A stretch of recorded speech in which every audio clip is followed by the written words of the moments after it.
자, 우리 강의 시작합시다. 오늘도 우리 파이팅 합시다. 핵심 295페이지입니다.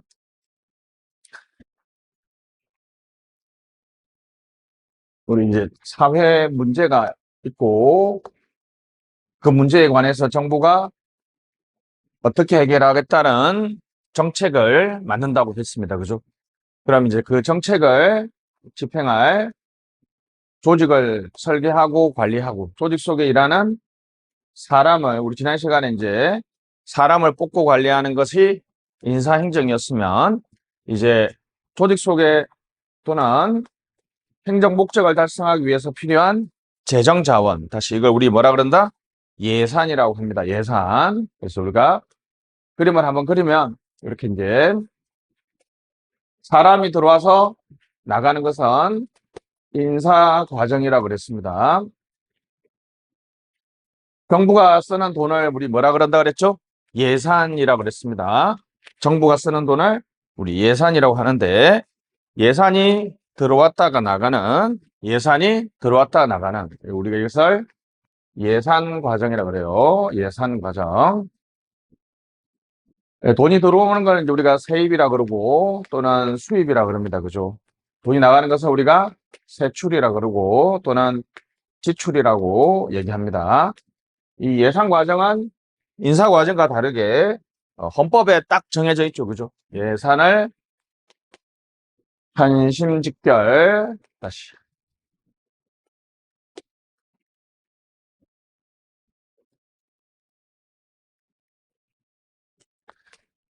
편성하고 심의하고 집행하고 결산합니다. 그래서 무슨 직결?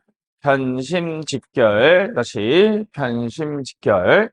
자, 이러한 우리 예산 과정이나 인사 과정이 제대로 되기 위해서는 인프라 어떤 기반 또는 제도. 그래서 무슨 제도? 인사제도. 무슨 제도? 예산제도. 그래서 좋은 인사행정은 인사 과정과 인사 제도가 제대로 작동해야 되고 좋은 예산은 무슨 과정? 예산 과정과 무슨 제도? 예산 제도가 제대로 작동해야 됩니다. 그죠? 그래서 예산 제도 분종적 기원이거든요. 여러분들은 요거까지는 기억할 필요가 없습니다. 그죠? 자, 인사 분류는 보통 무슨 분류? 공직 분류. 지난 시간에 복습 한번 해볼까요? 공직을 분류하는, 한번 칩 한번 보시죠. 공직을 분류하는 방식이 두 개밖에 없죠. 계급제와 무슨 분류제? 직위 분류제. 계급제와 직위 분류제가 있습니다. 무슨 종류? 공무원의 종류. 공무원은 크게 종류가 네 개가 있죠. 일, 특, 정, 별. 일반직, 특정직, 정무직, 별정직, 접근법, 역사조. 그래서 인사행정은 갑니다. 직업공무원제도, 그 다음에 역관주의, 그 다음에 실적주의, 적극적 인사행정, 대표관료제, 다양성 관리도 역사적으로 전개되어 있습니다. 인사기관, 인사의 원칙. 그래서 한번 해볼까요? 다시 그러면 이거는 뭐라고? 뭔 종류? 예산의 분류. 뭐의 종류? 예산의 종류. 예산의 접근법. 예산기관, 예산의 원칙입니다. 그래서 편심직결 분종적 기원어로 공부하도록 하겠습니다. 자, 처음 해봅시다. 예산의 편성입니다. 그죠? 295페이지 보면 예산의 편성에 대한 얘기가 나와 있습니다. 그죠? 자, 이제 여기 예산 과정은 뭐 뻔한 얘기인데 요 세 가지가 시험에 옵니다. 누가 누구한테 언제, 요건 날짜가 나오거든요. 날짜가 며칠, 무엇을 보내주는지. 자, 준비됐죠? 135, 120일. 자, 시작. 135, 120일. 시작. 135, 120일. 1월 31일, 3월 31일, 5월 31일이니까 뭐만 이으면 돼요? 135만 이으면 되죠. 그죠? 135. 자, 며칠 전이었죠? 120일 전. 갑니다. 자, 2026년 1월 1일이 저는 이제 나이가 많이 먹어가니까 안 오면 좋겠는데 그죠? 여러분들은 뭐, 우리 딸은 내년도에 고3 돼서 빨리 끝나고 싶으니까 왔으면 좋겠죠. 그죠? 자, 갑니다. 그러면 30일 전은 12월 2일이죠. 왜냐하면 12월은 31일까지 있으니까 30일 전입니다. 그럼 60일 전은 11월 1일이 되겠죠. 11월은 30일밖에 없으니까 그대로 하면 되고, 그러면 60일 전, 그러면 10월 3일이 되겠죠. 그죠? 그러면 120일 전은 며칠이에요? 9월 3일입니다. 9월 3일. 그죠? 며칠 전에 우리가 9월 3일이었죠. 그죠? 그래, 다시 며칠 전? 그래서 이렇게 방해하면 좋은데 옛날에는 여러분 90일 전이었거든요. 지금 현재 헌법에는 다음 연도 예산은 회계연도 개시 며칠 전까지 90일 전까지 넘어오도록 돼 있거든요. 근데 이제 우리 국가재정법에는 며칠이에요? 120일 전이니까 요거는 위헌은 아닙니다. 왜냐하면 90일까지 넘어오라 그러면 딱 90일에 맞춰야 되잖아요. 근데 이거는 지금 120일 전, 90일 전이니까 이렇게, 그죠? 120일 전은 90일 전에 포함되죠. 그러니까 위헌은 아니고 가끔 시험에 옵니다. 다시 뭐라고요? 헌법은 며칠 전? 90일 전. 국가재정법은 며칠 전? 120일 전. 그래서 어차피 시험은 이렇게 나오니까 그래서 다시 135, 120일 시작. 135, 120일 전. 135, 120일 전까지. 자, 갑니다. 여기는 우리나라의 예산은 모두 다 기획재정부 장관이 관리합니다. 다시 기획재정부 장관이 관리해요. 여기서 이제 중앙관서라는 표현을 씁니다. 기재부 장관한테 중기사업계획, 다시 같이 해볼까요? 시작. 중기사업계획, 다시 무슨 계획서? 중기사업계획. 자, 여기 중기가 여러분 1년은 아니고 10년은 아니겠죠. 3년 아니면 5년이죠. 몇 년? 5년입니다. 5년. 5년. 이것도 한번 시험에 나왔어요. 가로 열고 몇 년 동안의 중기사업계획서? 5회계년도의 중기사업계획서를 보냅니다.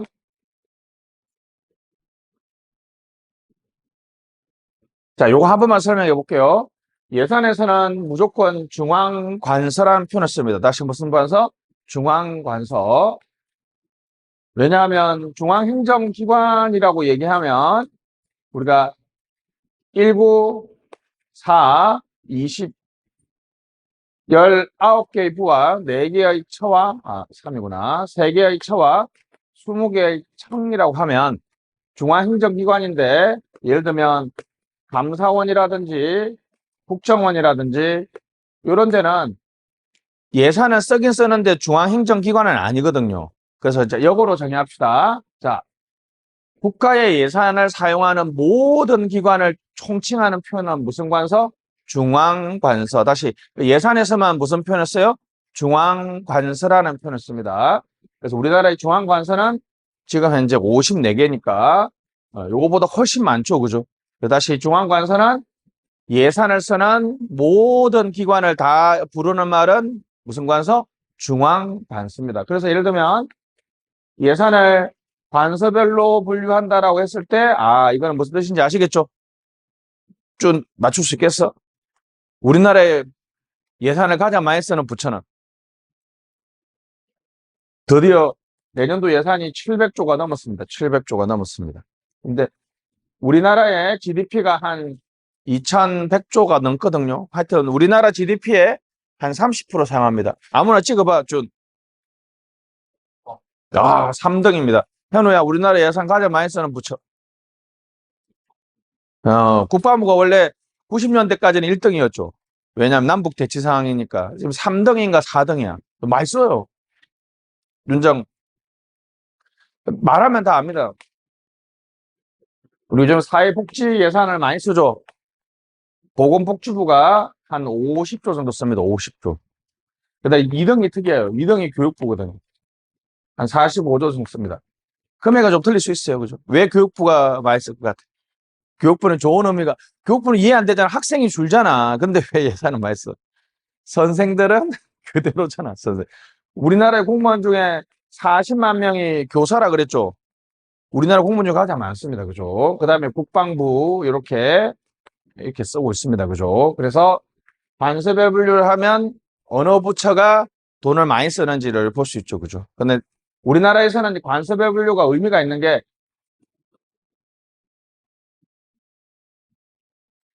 국회의원들은 여러분들이 300명이 어떻게 정부를 감시할까요? 어떻게 나눠서? 보통 여기 구별로 전담 마크를 하거든요. 그래서 이제 항상 국회의원들은 모두 다 상임은 항상 뭐라 그랬어요? 풀타임. 그죠? 풀타임. 상임위원회에 하나의 상임위원회에 무조건 소속돼 있어요. 국회의장만 빼고, 그죠? 아, 부의장도 빼고, 그죠? 그래서 상임위원회에 가서 예를 들면 내가 어떤 힘없는 초선들은 대부분 국방위원회 가죠. 왜냐면 국방위원회가 좀 떡고물이 없잖아. 그래서 국방위원회에 가면 무슨 부를 전담 마크해요? 그쵸. 국방부를 전담 마크하고 국방부 밑에 있는 병무청, 방위산업청도 어디 소속이에요? 국방위원회 소속입니다. 그죠? 그래서 모든 국회의원들은 어디에 소속돼 있다? 하나의 상임위에 소속돼서 이 관서별, 그러니까 관서별 분류가 이게 중요합니다. 시험에 가끔 나옵니다. 관서별 분류는 예산 심의에 가장 좋아요. 왜? 상임위원회가 어떻게 편제되어 있다고요? 관서별로 상임위원회가 편제되어 있어가지고 이 전담 마크 한다는 거죠. 그래서 예산을 얘기할 때는 중앙관서라고 좀 기억을 좀 해주시면 좋겠습니다. 그러면 이제 자, 2달 동안에 54개의 중앙관서가 5년 동안 무슨 사업할 건지를 쭉 보고 나서 자, 중요합니다. 여기서 기재부 장관이 중앙관서 장에게 자, 예산안 편성 지침을 내려보내요. 예산 편성 지침을 내려보냅니다. 몇 월 며칠까지? 3월 31일까지. 그러니까 예산 편성 지침이라는 거는 각 부처가 뭐 부산 출장 갈 때 어느 부처는 KTX 타고 간다 그러고 어느 부처는 버스 타고 간다 그러면 안 되잖아요. 그죠? 어떤 비용 계산할 때 동일하게 적용되는 지침인데 자, 2006년 예산부터 특이합니다. 자, 갑니다. 이게 아주 중요합니다. 2006년 전에는 이 예산 편성 지침에 지출 한도가 없었어요. 그러니까 10억을 요구하니까 9억을 깎네. 9억밖에 안 되네. 그러면 몇 억을 요구해요? 11억을 요구하는 거야. 그래서 지출 한도가 없으니까 여러분도 부모님 옛날에 용돈 요구할 때 지출 한도 없으면 어떻습니까? 계속 좀 엄마 간식도 몇 번 먹어야지 이러면서 어떻게 해요? 뻥튀기식 요구를 하니까 정부가 기재부 장관이 대표식 삭감을 하는 악습이 있었거든요. 다시 뭐라고요? 우리나라 예산 편성한 2006년 이전에는 뻥튀기식 요구와 대표식 삭감을 합니다. 그러면 이제 아주 미시적으로 꼼꼼하게 다 예산 사정을 해서 예산을 깎았는데 2006년부터는 드디어 이제 이게 중요합니다. 이게 중요합니다. 다시 2006년 예산부터는 정확하게는 2006년 예산은 몇 년도에 편성됐어요? 2005년도에 편성됐으니까 2005년 예산 편성부터는 부처별로 이 예산안 편성 지침에 무엇을 첨부합니까? 지출 한도를 첨부합니다. 다시 뭐라고요? 지출 한도를 첨부한다. 다시 무슨 한도 첨부한다? 지출 한도를 첨부합니다. 그러면 이제 뻥튀기식 요구가 없어지겠죠? 그러면 예산부서 중앙관서는 뭐가 좋으냐 하면 야, 너희들 지출 한도만 지키면 밑에 안에 어떤 사업을 어떻게 하는지 내가 묻지 않겠다. 그래서 갑니다. 우리나라의 예산 편성 제도는 총액을 배분해주면 무엇을 인정해주겠다? 자율 편성을 인정해주겠다. 그래서 우리나라 예산 편성 제도 이름이 무슨 배분?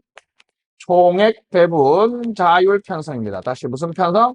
총액 배분 자율 편성 제도가 너무 그죠? 글자가 길죠? 그래서 선생님들은 학문적으로는 그냥 위에서부터 아래로 내려 보내줍니다. 무슨 제도? 탑다운 제도입니다. 탑다운 제도. 그래서 여기서 중요한 거는 뭐라고요? 지출 한도니까 미시적 예산이에요? 거시적 예산이에요? 거시적 예산입니다. 다시 무슨 예산? 거시적 예산. 총액 배분해주면 자율 편성을 해준다는 거. 자, 그러면 이제 사업부서 또는 중앙관서는 요 예산 편성 지침에 따라서 5월 31일까지 중앙관서가 기재부 장관한테 이제 예산 요구서를 내려보내줘요. 예산 요구서. 그러면 이제 자, 갑니다. 그 다음 날이 6월 1일이죠. 120일 전이 며칠이라고요? 9월 3일이죠. 9월 3일. 그러면 6월 1일부터 9월 3일까지 약 3달 동안에 700조라는 정부 전체, 국가 전체의 예산에 대해서 종합 정리하는 이 과정을 예산 사정이라고 그래요. 다시 무슨 사정? 예산 사정입니다. 예산 사정을 거쳐가지고 며칠 전까지? 120일 전까지. 다시 며칠 전까지? 120일. 며칠? 이해하기 쉽게 제가 9월 3일이라고 쓰는데 시험에는 절대 9월 3일로 안 나옵니다. 그래서 다시 갑니다. 135, 120일 시작. 135, 120일. 다시 135, 120일 전까지 예산 편성이 됩니다. 그러면 이제 예산이 편성됐으면 이제 예산 심의 과정을 거쳐야 됩니다. 예산 심의. 자, 요때 9월 3일 날부터 12월 2일. 자, 갑니다. 며칠 전? 9월 3일이 며칠 전이라고요? 120일 전이죠. 며칠 전이에요? 30일 전입니다. 법으로 정한, 그래서 법정, 다시 말하고요. 법으로 정한 법정 예산 심의 기간은 며칠이에요? 90일이죠. 90일. 다시. 법으로 정한 예산 심의는 며칠?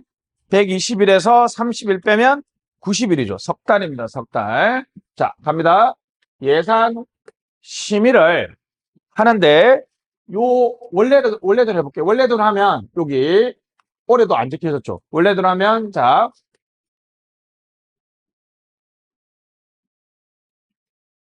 기억해야 됩니다. 9월 3일은 무조건 국회가 열려야 되죠. 그래서 이걸 우리가 정기국회라고 그래. 다시 무슨 국회? 정기국회. 같이 한번 해볼까요? 정기회라고 하기도 하고 정기국회. 한 번만 배경처럼 해볼게요. 국회는 일을 하는 방식이 정기국회와 임시국회가 있습니다. 이걸 그냥 비유적으로 말하면 여러분들 학교 다닐 때 정규 수업은 4시까지인데 보충 수업을 가끔 하죠. 근데 정규 수업은 여러분들이 이미 학기 시작할 때 시간표 짜져 있으면 내가 동의하고 승인하고 뭐 할까 말까 합의 볼 필요가 없잖아요. 그죠? 근데 보충 수업은 어찌됐든 간에 선생님들 어떻게 우리 며칠 날 할래? 한번 물어보면 서로 합의를 하죠.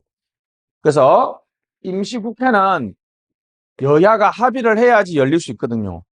정기국회는 합의가 필요 없습니다. 왜냐하면 자 갑니다. 왜냐하면 자 우리나라 예산은 매년 정기적으로 며칠 전까지 120일 전까지 국회로 넘어오죠.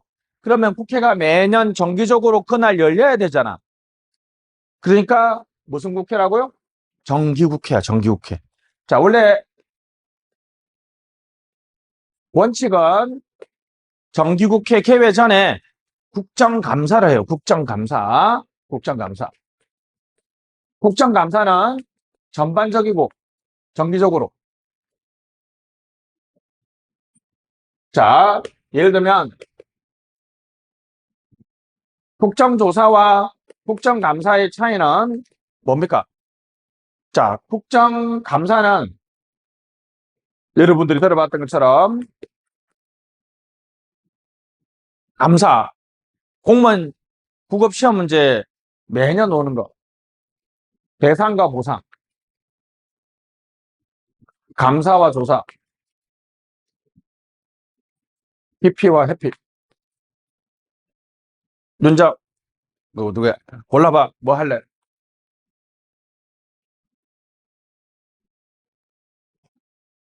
참고로 군무원 면접엔 더 많이 물어봅니다, 이거. 자신 있는 거. 어? 셋 다 자신 없어? 어, 이거는 차이가 뭐야? 내가 하면 회피고 상대방이 하면 기피입니다. 예를 들면 이제 이렇게 경찰인데 요 학폭 3년 전에 고등학교 때 나한테 학폭 가해자가 내 다른 범죄로 나한테 수사받으러 온 거야. 그러면 학폭 가해자가 어떻게 생각했어?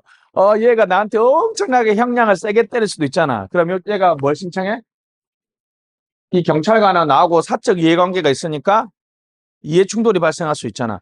얘는 공익적으로 업무를 처리해야 되는데 사익이 개입할 수 있죠. 그죠? 이게 무슨 충돌이라고요? 이해 충돌이죠. 이해 충돌. 그러니까 여러분들이 만약에 건축 허가 신청서를 받았는데 상대방이 옛날에 나하고 좀 악연이야. 그러면 어떻게 해야 되겠어요? 저 사람이 괜히 그걸 빌미로 내가 안 해줄 것 같잖아. 그 사람이 신청하는 거는 무슨 신청? 기피 신청이죠. 기피 신청. 근데 만약에 경찰인데 이쪽이 만약에 내 가족이다. 아니면 그러면 법에 내가 만약에 이해 충돌이 발생할 수 있을 때 내가 스스로 신청하면 무슨 신청? 그렇죠. 내 스스로 하는 거는 회피고 상대방이 하는 건 기피죠. 이건 모르면 안 되지. 국가배상법에서 배상은 잘못한 일에 대해서 해주는 거는 배상이고 손실 보상, 국가 배상. 손실 보상은 국가 활동에 정당한 국가 활동에서 어떤 적법한 국가 활동에 의해서 무슨 희생? 특별한 희생이 발생했을 때 해주는 거는 우리 뭐라 그래? 보상이라 그러죠. 자, 감사는 매년 정기적으로 전반적인 내용을 다 하는 건 무슨 거?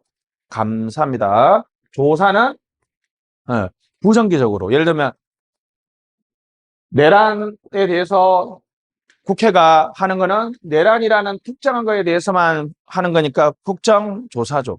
그러니까 여러분들이 나중에 여자친구는 남자친구한테 핸드폰 뭐 하겠다? 조사하겠다 그러면 안 되고 뭐 해야 돼? 감사하겠다고 얘기해. 감사하겠다고. 그래서 뜻을 아냐 물어보면 남자가 알면 똑똑한 거죠. 조사로 하자 이렇게 할 수도 있잖아요. 그지? 그래서 감사와 조사는 그런 차이가 있습니다. 그죠? 세 개는 나중에 또 볼 겁니다. 자, 갑니다. 원래는 이게 좋아요. 왜냐하면 보세요. 국회가 지금 현재 매년 업무나 정책이 어떻게 잘 되고 있는지 잘못되고 있는지 판단해서 예산 심의에 반영하면 좋죠. 그래서 국정감사를 30일 동안에 원칙적으로는 언제 한다? 정기회 개회 전에 해요. 정기회 전에 원칙적으로 해야 되는데 합의하면 정기국회 내에도 할 수 있습니다. 그죠? 올해도 벌써 보세요. 올해 벌써 9월 3일 지났잖아. 그럼 국정감사 아직 안 하고 있죠? 맨날 놀아, 맨날 놀아. 하여튼 다시 뭐부터 한다? 국정감사를 하고 나서 자 본회의에 보고합니다. 본회의에 보고하는 거는 지금 우리나라 국회의원 300명은 지금 추정적으로 누구를 대표하고 있어요? 우리나라 국민 5,100만 명을 대표하고 있으니까 예산안이 국회에 넘어왔습니다라고 하는 거는 300명이라는 국회의원들한테 보고하지만 실질적으로는 누구한테? 국민들한테 알려주는 거죠. 됐습니다. 그리고 대통령이 시정연설을 해요. 여기 좀 특이하죠. 시정연설. 그러니까 대통령이 와서 예산 이렇게 짰습니다. 좀 잘 봐주세요. 뿌잉뿌잉 이렇게 하는데 원래는 이제 2013년 전에는 국무총리가 와서 대신했는데 2013년부터 박근혜 대통령이 직접 와서 하면서 대통령이 직접 했는데 지금 깜빵에 계시는 요즘에 뭐하고 계시는지 모르는 그분 아시죠? 윤땡땡 분 있잖아요. 그죠? 그분 뭐 요즘도 빤스만 입고 있는지 내가 잘 모르겠지만 그분은 시정연설하러 왔는데 야당에서 우 이러니까 삐져가지고 그다음부터 안 왔잖아. 그래서 3년 동안에 시정연설 한 번밖에 안 했어요. 그죠? 됐습니다. 추경도 시정연설 합니다. 이재명 대통령도 이번에 추경 짜면서 시정연설 했죠. 그죠? 그럼 이제 예비심사를 합니다. 예비심사는 아까 말했던 상임위별로 하고 대개 정액됩니다. 구속력이 없어요. 상임위에서 예비심사대로 예산 결정되지 않아요. 그리고 본회의에서 종합심사를 하고, 종합심사는 예산과 결산에 관한 특별위원회라 그래서 예결위라 그럽니다. 다 같이 한번 해볼까요? 시작. 무슨 위원회? 예결위. 시작. 예결위라 그럽니다. 예산과 결산에 관한 특별위원회. 삭감되고요. 구속력이 있습니다. 근데 여기서 이게 아주 중요합니다. 요게. 자, 갑니다. 상임위에는 역으로 생각하면 돼요. 구속력이 없으니까 국회의원들이 무슨 사업 필요하다, 무슨 사업 필요하다 막 얘기하거든. 그러면 정부가 다 받아줘서 그냥 다 정액해줘. 왜? 뭐가 없으니까? 구속력이 없으니까. 근데 예결위는 대부분 삭감되거든요. 자, 갑니다. 예비심사에서 정액한 거는 동의 없이 삭감할 수 있어요. 어디에서? 종합심사에서. 근데 예외적으로 예비심사에서 대부분 정액되는데 삭감된 거는 뭔가 의미가 있죠. 그래서 예비심사에서 뭐 된 거? 삭감된 것을 종합심사에서 정액하려면 바로 상임위의 동의가 있어야 됩니다. 요게 아주 중요해요. 그래서 예비 정액 동의 없이 삭감, 예비 삭감 동의 있고 정액 가능하다. 요게 아주 특이합니다. 그죠? 그래 놓고 마지막으로 본회의에서 의결합니다. 자, 며칠 전? 30일 전. 시작. 며칠 전? 30일 전. 자, 그냥 저는 이거를 한 세트로 외웠거든요. 갑니다. 135, 120일 전, 간본시 예종본. 시작. 간본시 예종본. 다시 한번. 간본시 예종본. 다시 무슨 감사? 국정감사. 본회의 보고, 시정연설, 예비심사, 종합심사, 본회의 의결. 그래서 다시 뭐라고요? 간본시 예종본. 이렇게 순서 배열하는 문제가 시험에 나오니까 좀 기억해 주시고, 다시 뭐라고요? 간본시 예종본. 간본시 예종본. 자, 여기서 이제 한번 봅시다. 자, 중요합니다. 자, 그래서 국회에 제출했죠. 그러면 의결 전이죠. 다시 뭐라고? 본회의 의결 전 제출하고. 이때는 수정 예산이야. 다시 무슨 예산? 수정 예산. 그러니까 쉽게 말하면 제출 후 의결 전. 다시 뭐라고요? 이런 경우 있겠죠. 그죠? 예산안을 국회에 제출했는데 잘못했어요 라고 예산을 바꾸면 무슨 예산? 수정 예산. 같은 말은 예산 심의 중에 여기 중요합니다. 누가 정부가 정부가 예산안을 바꾸면 무슨 예산? 수정 예산. 다시 무슨 예산? 수정 예산입니다. 근데 요때 이거는 예산안 수정이죠. 누가? 국회가 예산 심의하면서 이 예산 이만큼 자르고 이만큼 늘리고 하는 거는 뭘 수정하는 거다? 예산안을 수정하는 건데. 자, 갑니다. 이거 할게요. 30일 전이 아니라 1월 1일이에요. 다시 갑니다. 1월 1일까지 다음 연도 회계연도 개시 전이죠. 요때까지 예산이 불성립했을 때. 다시 예산이 언제까지? 30일 전이 아니라 며칠 전까지?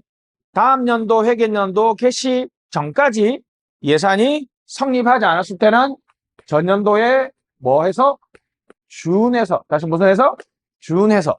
그래서 무슨 예산? 준예산. 자, 성립했어요. 그러면 당초 예산, 본예산이라고 그럽니다. 근데 성립 이후에 예산안을 변경하는 이게 바로 추가 경정 예산. 다시 무슨 예산? 추가 경정 예산.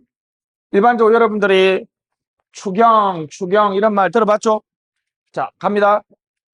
예산은 성립 시기, 다시 무슨 시기? 성립 시기에 따라서 한번 볼게요. 자, 갑니다. 맨 처음에, 자, 여기 135, 120일 전에 넘어왔을 때는 아직 통과 안 됐으니까 예산 아니죠. 예산안을 정부가 바꾸면 무슨 예산? 수정 예산이 되고, 예산안이 성립 안 하면 전년도에 뭐 예산다? 준예산이니까 준예산이 되고, 예산안이 성립되면 이제 본예산이야. 본예산 당초에 성립된 예산이라고 해서 당초 예산이라고 그러고, 자, 성립된 예산을 변경한 거는 추가 경정 예산. 요 두 개가 헷갈려요. 다시 수정 예산하고 추가 경정 예산의 차이점은 뭡니까? 수정 예산은 어느 기간에? 예산 심의 도중에, 제출 후 의결 전에 정부가 바꾸면 수정 예산이고, 성립된 예산을 정부가 바꾸면 무슨 예산? 추가 경정 예산입니다. 추가 경정 예산이죠. 됐습니다. 그래서 예산 편성과 심의를 쭉 봤는데, 특히나 요 일반적인 절차 있죠. 절차. 누가 누구한테 뭘 어떻게 보내주는지가 되게 중요합니다. 다시 한번 갑니다. 135, 120일 전 시작. 135, 120일 전. 국회에 넘어가면 간본시 예종본 시작. 간본시 예종본 이렇게 되어 있습니다.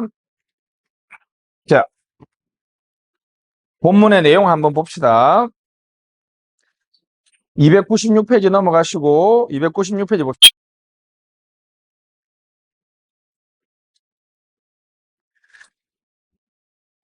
28조 중기사업계획서 나와 있죠. 그죠? 자, 중앙관서장 밑줄.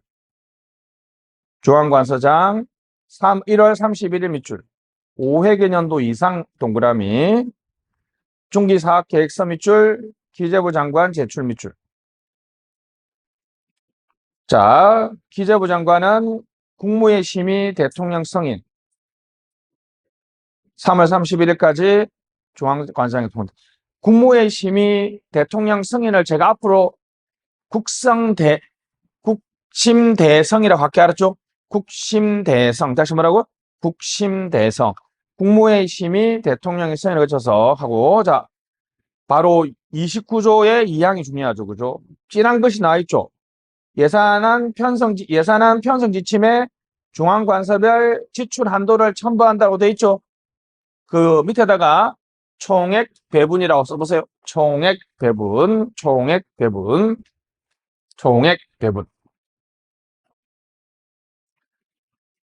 자, 그 다음에 30조가 시험에 가끔 나오는데, 예산안 편성 지침을 국회 예산결산 특별위원회에 보고 발표. 예산결산 특별위원회에 보고합니다. 당연히 이제 요거는 여러분 어떻습니까? 예산안 편성 지침은 54개의 중앙관서에 다 적용되기 때문에, 그죠? 상임위원회에 보내는 게 아니라 예결위에 보내야 되겠죠. 그죠? 됐습니다. 자, 그 다음에 31조 다시 중앙관서장 밑줄. 세입세출예산 세자 동그라미, 계속비의 개자 동그라미, 명시유월비의 명자, 국고채무부담행위의 국자. 세 개 명국입니다. 세 개 명국. 자, 이게 예산안의 형식이에요. 좀 이따 볼게요. 5월 31일 동그라미, 기재부 장관, 예산 요구서 동그라미 안 쳤다, 그죠? 예산 요구서를 기재부 장관한테 보내줍니다. 밑에다가, 뭐 그 근처에다가 자율 편성 쓰세요. 자율 편성.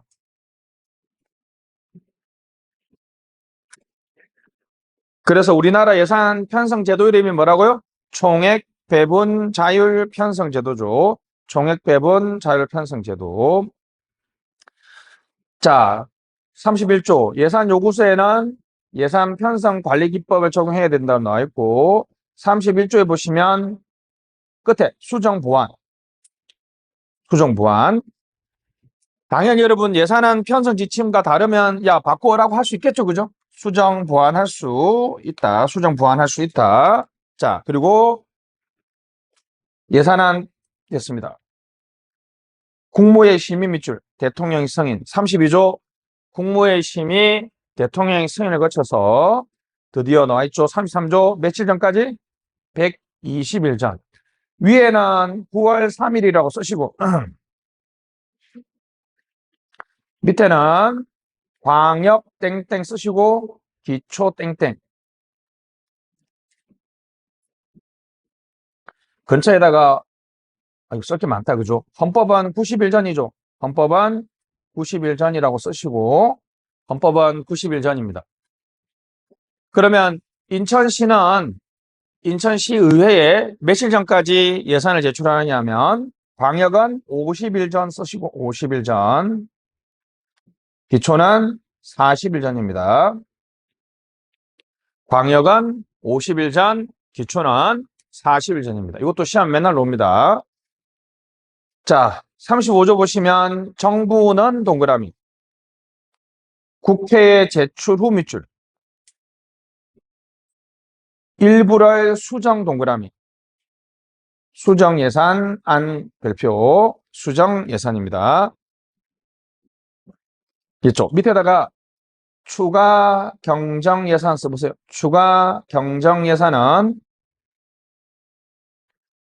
성립 후 정부가 변경 쓰시고 예산이 성립하고 나서 정부가 예산을 경정하거나 변경할 때는 그 예산안 이름은 뭐라고요? 추가 경정 예산이고 제출 후 의결 전 국회 심의 도중에 예산을 바꾸면 무슨 예산? 수정 예산입니다. 수정 예산. 차이를 확실히 봐야 되겠습니다. 예산 다음 페이지 보시면 사업부처나 중앙관서는 예산을 많이 요구하겠죠, 그죠? 그러기 위해서는 보편적 전략과 상황적 전략이 있는데 2번이 가끔 나옵니다. 여러분들이 인기 있는 사업을 높게 배치해야 될까요? 낮게 배치해야 될까요? 인기 있는 사업을 낮게 배치해야 됩니다. 인기 없는 사업을 위에 올리고, 예를 들면 인기 있는 사업을 2번 정도에 배치하면 안 돼요. 대통령 역점 사업 같은 경우 인기 있잖아요, 그죠? 그러면 한 7번 정도에 배치하면 이 부처에서 7번을 해주려면 순서대로 예산을 배정한다고 했을 때 이 부처에서 강조하는 1번부터 6번을 다 통과시켜줘야지 7번을 할 수 있잖아요, 그죠? 2번이고 보시죠. 인기 있는 사업보다는 인기 있는 사업을 높여. 그러니까 무슨 말인지 아시겠죠? 이 인기 있는 사업을 뭐 대통령의 역점 사업이라고 할 수 있잖아요, 그죠? 그래서 인기 있는 사업을 아래로 배치하는 것이 예산안을 더 많이 획득하는 데 좋은 방법입니다. 넘어갑시다. 예산안 사정이 있는데요. 무제한요구법, 한도액 설정법 발표, 탑다운 밑줄. 우리나라 2005년부터라고 쓰세요. 2005년부터 거시 예산이죠. 거시적 예산. 총액을 관심을 가지니까 세부 사업은 너희들 알아서 해라. 세부 사업에 관심이 없고 총액에 관심이 있으니까 무슨 예산? 거시 예산이 되겠습니다. 정감 분석 우선순위 표시법, 항목별 통계법, 단위원가법 넘어가시고 자 다음 페이지. 총액 배분 자율 편성 제도입니다. 위에다가 요거 한번 써보시죠. 위에다가 탑다운 제도. 시험 문제에 탑다운 제도에 대해서 타당하지 않은 것 이렇게 나오기도 하거든요. 그래서 원래는 무슨 배분? 총액 배분 자율 편성인데 탑다운입니다. 자, 전략적이고 장기적이다. 5회계년도 밑줄. 맞죠? 5회계년도 중기사학 국가재정운용계획을 활용하고 유사소유권 됐습니다. 지출 한도 내에서는 세부 사업은 네 마음대로 써라 그러니까 마치 내 것이 아닌 것을 내 것인 것처럼 쓸 수 있도록 한다는 거죠. 그죠? 부모님이 여러분한테 이렇게 할 수 있습니다. 3만 원, 5만 원을 주고 꼼꼼하게 카드 다 끄고 그 카드 전표 다 가져오라고 할 수 있지만 3만 원만 주고 네 알아서 써. 내 안 묻을까 했을 때 여러분들이 아마 3만 원은 금액은 적더라도 내 마음대로 쓸 수 있는 거에 대해서 훨씬 더 인센티브를 가질 수 있어요. 그죠? 무슨 소유권? 유사 소유권. 거시 동그라미.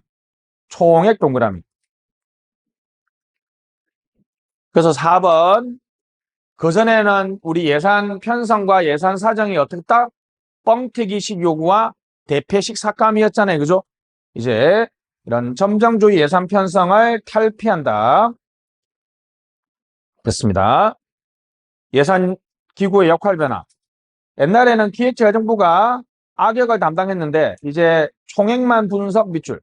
사업부처의 예산 담당자가 예산을 배정하고 조정하죠. 그죠? 그러니까 악역을 누가 한다 이제?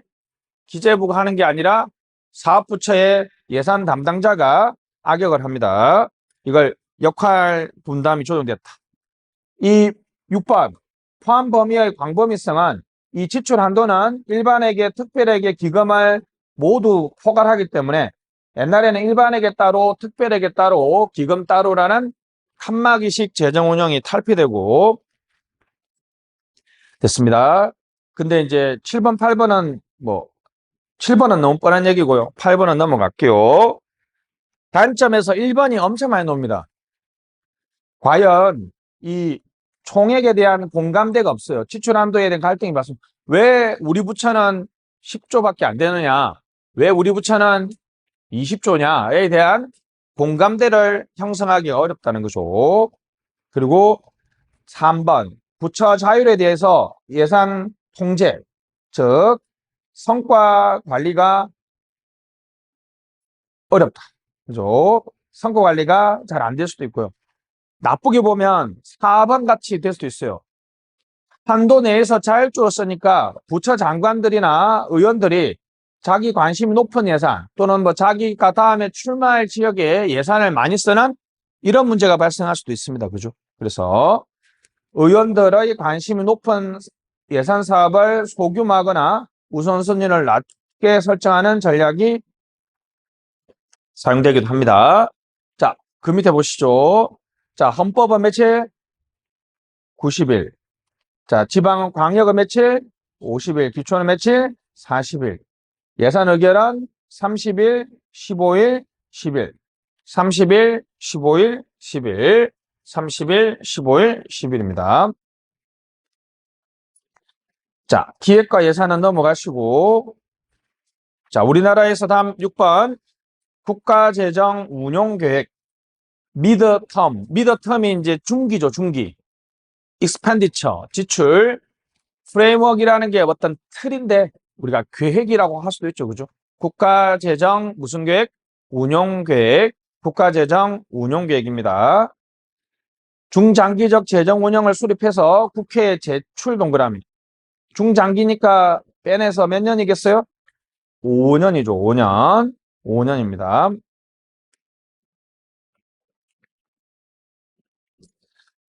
됐습니다. 그래서 3번 총액 그럼 무슨 예산? 거시 예산. 4번 국회에 제출되지만 맨 끝에 심의받는 거 아니에요. 알았죠? 됐습니다. 국가재정 운용계획에 따라서 부처별 지출 한도를 설정하거든요. 그러니까 부처별 지출 한도를 설정하는 근거가 뭐다? 국가재정 운용계획인데 이 문제가 뭐냐 하면 5번입니다.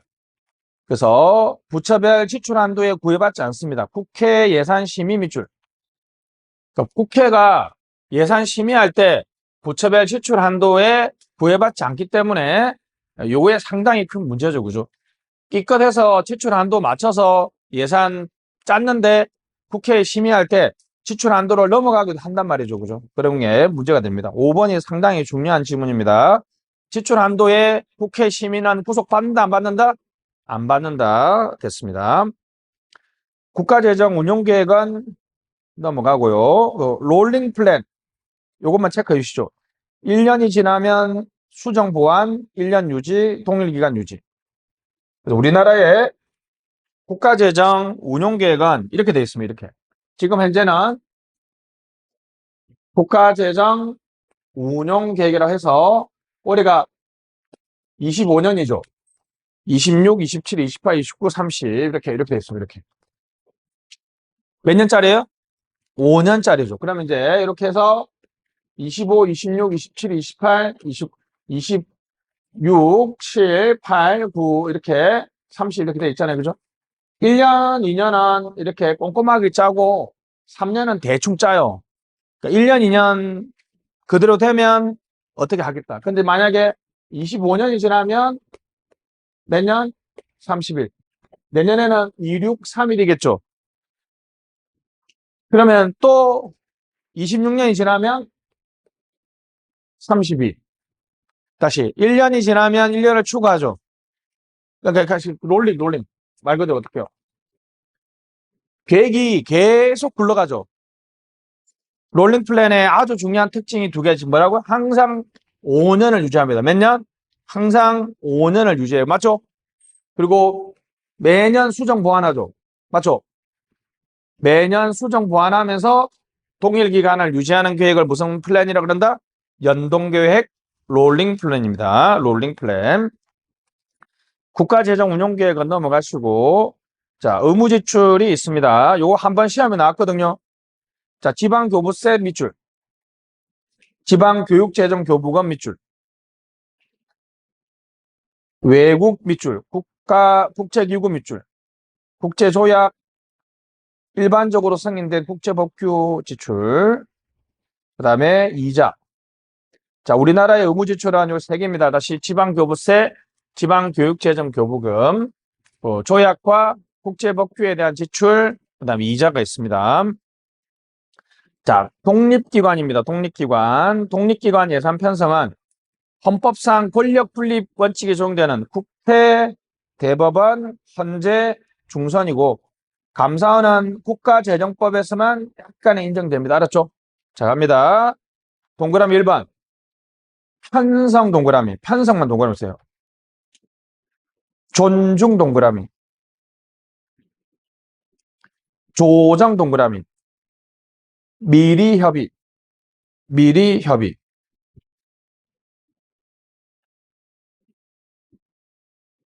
됐습니다.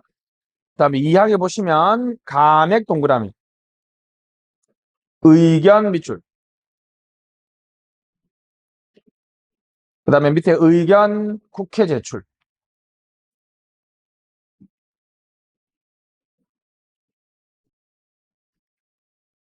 자, 갑니다. 자, 편성할 때는 존중하고 조정할 때는 의견을 듣고 맞죠? 의견을 듣고 죄송합니다. 이게 저도 맨날 헷갈려. 사실 편성은 존중, 조정은 미리 협의, 감액은 의견. 알았죠? 편성할 때는 존중하고 조정할 때는 미리 협의하고 그럼에도 감액할 때는 의견을 든 다음에 그래도 감액할 때는 국회에 독립기관장의 의견을 구해야 됩니다. 근데 감사원은 감액할 때만 의견을 구하도록 되어 있어요. 감사원은 조금 약하죠. 그래서 다시 독립기관 예산까지 우리가 봤습니다. 자, 잠깐 쉬었다 합시다.